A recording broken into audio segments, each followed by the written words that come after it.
Hello મિત્રો, હૈયાની વાત ઓઠે 61 ચરણમાં આપ સૌનું હાર્દિક સ્વાગત છે. મિત્રો, આજે એક બેન છે, એણે ખૂબ બડાપો કાઢ્યો કે બેન નાના હતા ત્યારે પિયરમાં ખૂબ અભાવ હતો વસ્તુઓનો, ગરીબાઈ હતી. એમાંથી અભાવમાં મોટા થતાં થતાં થોડાક સમજણા થયા ત્યાં માએ આ દુનિયામાંથી વિદાય લઈ લીધી. ભાભીના હાથમાં મોટા થયા અને સાસરે આવ્યા તો અહીંયા બધાના સ્વભાવ ગરમ, નણદો તો એની વાત જ પૂછોમાં. એ બધામાંથી ધીમે ધીમે ધીમે પાર પડ્યા. ત્યાં સંતાનો મોટા થયા અને આજે સંતાનો પણ કોઈ વાત માનતા નથી. મિત્રો, ત્યારે એક વાત મગજમાં આવી, જોકે મેં બેનને પણ આ વાત કીધી કે બેન, ઘણા બધા કામ જીવનમાં એવા છે કે જે આપણે જાતે જ કરવા પડે છે. ભૂખ લાગે તો જમવું પડે, નાહવું પડે, તૈયાર થવું પડે.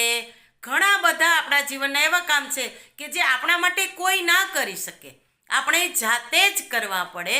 તો મિત્રો, સુખી થવું એ આપણે જાતે ના કરવું પડે.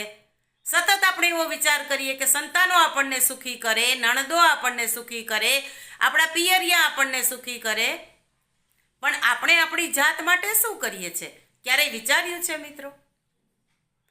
મિત્રો, મારે મારી નણદોને સમજાવવી, મારા સંતાનોને સમજાવવા, મારા પિયરિયાને સમજાવવા કે તમે આવું આવું આવું વર્તન કરો તો મને આનંદ મળે, એ કામ સહેલું છે ખરું?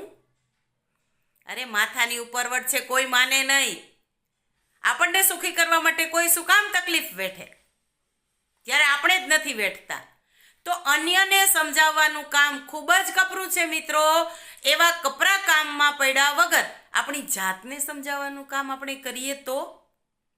તમને નથી લાગતું કે જાતને સમજાવવાથી ઘણા બધી સમસ્યાઓમાંથી આપણે બહાર આવી શકીએ છીએ?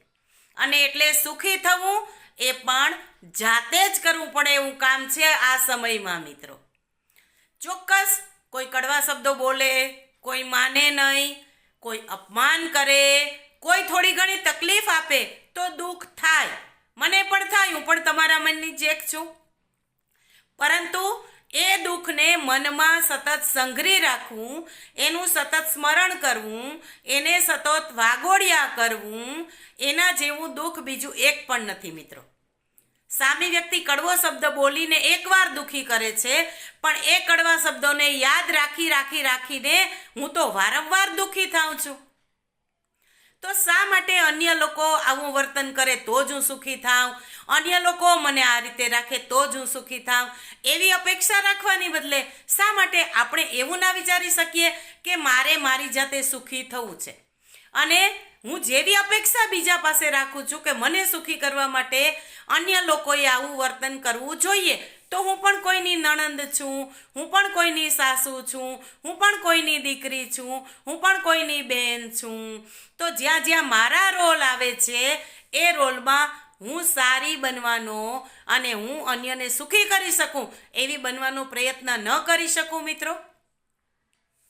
અન્ય આટલા બધા લોકોને સમજાવવા માટે જો આપણે પ્રયત્ન કરશું, એના કરતાં અડધો જ પ્રયત્ન આપણી જાતને સમજાવવા માટે અને આપણી જાતને દરેક રોલમાં પરફેક્ટ બનાવવા માટે જો કરીશું તો 100% આપણા જીવનમાં, આપણા કવનમાં, આપણા આચરણમાં પરિવર્તન આવશે ને આવશે.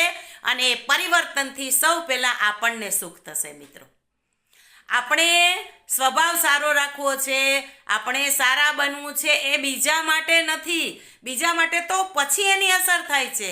પહેલાં આપણો સ્વભાવ સારો હોય, આપણે આનંદમાં રહેતા હોય, આપણે અન્યને મદદરૂપ બનતા હોય, એની પહેલવહેલી ખુશી આપણને પોતાને મળે છે મિત્રો. એકવાર અને માત્ર એકવાર અનુભવ કરો. જો તમે અનુભવ કરશો તો તમે મારી વાતનો 100% વિશ્વાસ કરશો. માટે આવા ખોટા બડાપા કાઢ્યા વગર આપણે આપણી જાતને શક્ય એટલી પરિવર્તિત કરીએ અને જેવી અપેક્ષા હું અન્ય લોકો પાસેથી રાખું છું એવી હું બનવાનો પ્રયત્ન કરું. હું મારા દરેક રોલમાં, જ્યાં જ્યાં મારા રોલ છે ત્યાં હું વ્યવસ્થિત રીતે મારું જીવન જીવી શકું, સામી વ્યક્તિને સારું લાગે એવું વર્તન કરી શકું. આટલો બદલ તો ભલા માણસ આપણે લાવી જ શકીએ ને. હવે આપણે નાના થોડા છીએ, હે ને?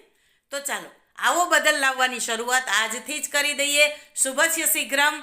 અને ફરી પાછા નવી વાતો સાથે આવતીકાલે મળીશું. ત્યાં સુધી સૌને જય શ્રી કૃષ્ણ.